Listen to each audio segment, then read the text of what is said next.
नमस्कार दोस्तों, स्वागत है आपका अपने YouTube चैनल स्टडी पॉइंट में। आज हम पढ़ेंगे इंडियन पॉलिटी का chapter union and it's territory. तो लेट्स स्टार्ट। जो यूनियन एंड इट्स टेरिटरी है वो आर्टिकल 1 to 4 है हमारे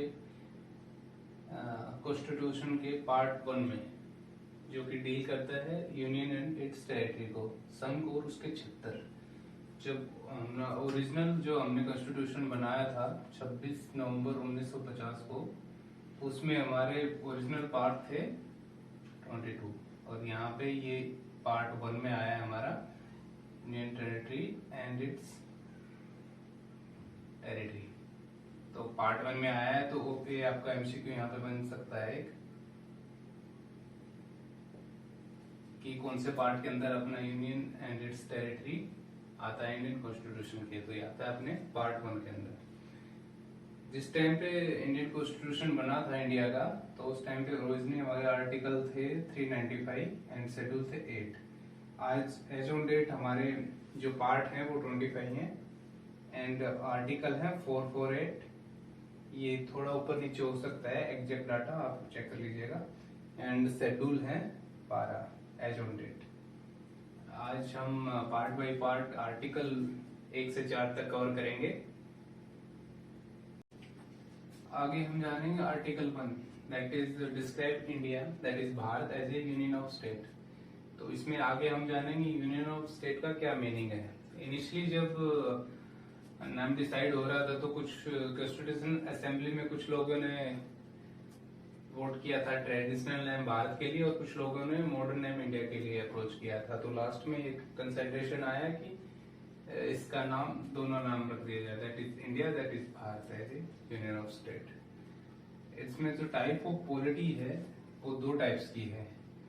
एक है फेडरेशन ऑफ स्टेट जो कि यूएसए में है, अमेरिका में, एंड दूसरा है यूनियन ऑफ स्टेट इंडिया। सबसे पहले हम जानेंगे फेडरेशन ऑफ स्टेट क्या होता है। फेडरेशन ऑफ स्टेट में एक स्टेट के बीच में एग्रीमेंट होता है जिसके तहत वो आपस में मिलजुल कर रहते हैं। अगर उनको कुछ चीजें अलग लगती हैं तो वो एक दूसरे स्टेट से अलग हो जाते हैं, अपना अलग अलग करते हैं। इंडिया में क्या है, जो यूनियन ऑफ स्टेट का बनाया गया था वो इसलिए बनाया गया था कि कोई भी स्टेट है अगर जिसकी वेल्थ ज्यादा है या जिसके एक तरफ से मान लीजिए अगर महाराष्ट्र है तो उसमें जो इकोनॉमी है उसकी सबसे ज्यादा है, तो वो चाहे तो अपना दूसरा कंट्री बना सकता है, बट ऐसा नहीं है। यूनियन ऑफ स्टेट्स में यही डिफरेंस है फेडरेशन ऑफ स्टेट से कि ये आपस में अलग नहीं हो सकते। नेक्स्ट है territory of India, classified in 3 category. जो इंडिया की टेरिटरी है क्लासिफाइड की गई है 3 कैटेगरीज में। फर्स्ट वन है state territory, second one union territory, third one है territory acquired by government in future. State territory से मीनिंग अपने जो जितने राज्य हैं उनका, यूनियन टेरिटरी जो अपने यूनियन टेरिटरी हो गया जैसे दिल्ली हो गया, चंडीगढ़ हो गया, and territory acquired by government in future. जो गवर्नमेंट टेरिटरी एक्वायर करेगी इन फ्यूचर में, वो आता है ये सब आर्टिकल 1 के अंडर। नेक्स्ट हम चलते हैं आर्टिकल 2 की तरफ। अब हम जानेंगे आर्टिकल 2 के बारे में, जिसमें आर्टिकल 2 में लिखा गया है इंडियन कॉन्स्टिट्यूशन के एडमिशन और establishment of new state parliament में बाय लॉ। पार्लियामेंट लॉ के द्वारा एडमिट कर सकती है, मतलब नया एक स्टेट बना सकती है as per term and condition as it think fit. जो उनको लगेगा, जो टर्म एंड कंडीशन उस पर फिट बैठता है उसी के अकॉर्डिंग, क्योंकि ये तो पॉसिबल नहीं। ऑलरेडी जो हमारी टेरिटरी यूनियन टेरिटरी है उसके अंदर जो रूल है, कंडीशन है जो फॉलो हो रहे हैं, वो जरूरी नहीं जो नई स्टेट आप बनाओगे उसमें फॉलो किए जाए। जैसे अभी जेएंडके में जो बनाया है नया स्टेट, उसमें सेम रूल तो फॉलो नहीं किए जा सकते, उसमें कुछ चेंजमेंट करने पड़ेंगे उसके लिए। ये फॉर एग्जांपल के लिए Sikkim was admit in Indian union as on 26 April 1975 में सिक्किम को एडमिट किया गया था। इससे पहले कि एप्रोप्रिएट स्टेट का इसको दर्जा था, ये इंडियन यूनियन नहीं था उससे पहले।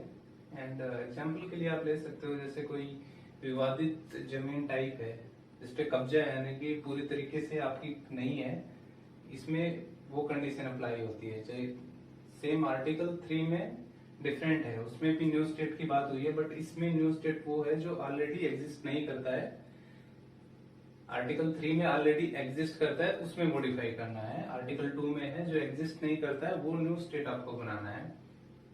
अब हम जानेंगे आर्टिकल 3 के बारे में, जो ऑथराइज करता है, जो पार्लियामेंट ऑथराइज करता है हमें। इसमें हमारे 5 पार्ट हैं। फर्स्ट वन है form a new state by separation और यूनाइटिंग। मैं आर्टिकल 2 में आपको बता रहा था कि उसमें भी न्यू स्टेट की बात की गई है, आर्टिकल 3 में 2 में भी की गई थी, बट यहाँ पे क्या है, आप न्यू स्टेट बनाओगे बट बाय सेपरेशन और यूनाइटिंग, या तो एक स्टेट को तोड़ के बनाओगे या फिर एक स्टेट को, एक या से ज्यादा स्टेट को जोड़ के बनाओगे, तब आपकी न्यू स्टेट बनेगी। सेकेंड वन है increase the area of the state. किसी भी स्टेट का अगर आपको एरिया बढ़ाना है तो उसके लिए आपको आर्टिकल 3 उस पर अप्लाई होगा। थर्ड है decrease the area of state. Same, अगर किसी स्टेट का एरिया डिक्रीज होगा तो वो भी सेम आर्टिकल 3 अप्लाई होगा। फोर्थ वन है alter the boundaries of an state. किसी स्टेट की बाउंड्री आपको अगर अल्टर करनी है तो वो भी आपका आर्टिकल 3 के अंदर आएगा। एंड लास्ट वन है alter the name of an state. इसमें ये है अगर आपको किसी स्टेट का नाम अगर चेंज करना है, नेम चेंज करना है, तो उसके लिए भी अप्लाई होता आर्टिकल 3। इसके कुछ एग्जांपल हैं, जैसे पहले उत्तराखंड का नाम उत्तरांचल था और उड़ीसा का नाम उड़ीसा था। ये सब चेंज हुए आर्टिकल 3 के अंदर। And form of new state का जो रिसेंट एग्जांपल है 2016 में तेलंगाना बना था आंध्र प्रदेश से अलग होके, और अभी जो J&K था वो सेपरेट होके पूरा जम्मू एंड कश्मीर ये बन गया है, अपना यूनियन टेरिटरी बन गया है। उसमें J&K एंड लद्दाख सेपरेशन होके यूनाइटिंग किया है हमने। ये आर्टिकल 3 के तहत ये सारे इसके पार्ट हैं। इसमें क्या क्या अल्टर होगा, क्या क्या डिक्रीज होगा, इंक्रीज होगा, और इसके बाउंड्री का जो इशू है वो इशू में रहेगा, और नेम है जो स्टेट का चेंज करना है तो आर्टिकल 3 के अंदर आएगा।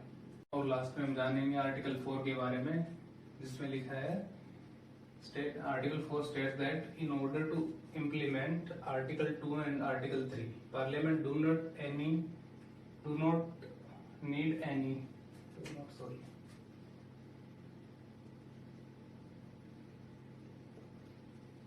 Parliament do not need any constitutional amendment, that is Article 368।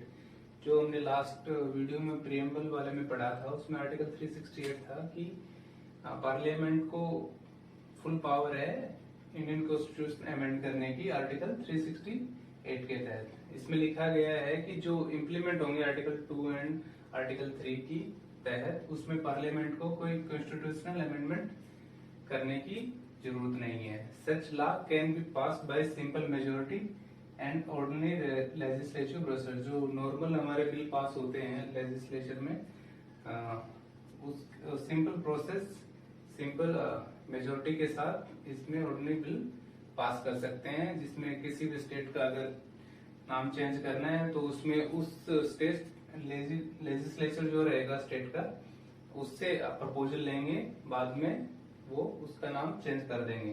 किसी स्टेट की बाउंड्री अमेंड करनी है या फिर कोई स्टेट अलग से स्टेट बनाना है, न्यू फॉर्म करना है, वो आर्टिकल 2 के तहत आएगा। 3 के तहत जो ऑलरेडी एग्जिस्ट करता है वो आएगा। ये आर्टिकल 2 एंड 3 में डिफरेंस है। बाकी आर्टिकल 4 में आर्टिकल 2 एंड 3 के बारे में बोला गया है, जो इम्प्लीमेंट होगा उसके अंदर वो पार्लियामेंट को कोई कॉन्स्टिट्यूशनल अमेंडमेंट करने की जरूरत नहीं है, वो normally as a ordinary bill pass होगा लेजिस्लेचर में। आई होप आपको वीडियो पसंद आई होगी। प्लीज लाइक एंड शेयर जरूर करें। लास्ट वाली वीडियो से काफी मोटिवेशन मिला है, तो प्लीज ये कंटिन्यू बनाए रखें। मिलते हैं नेक्स्ट इंडियन पॉलिटी के चैप्टर में जल्दी। धन्यवाद।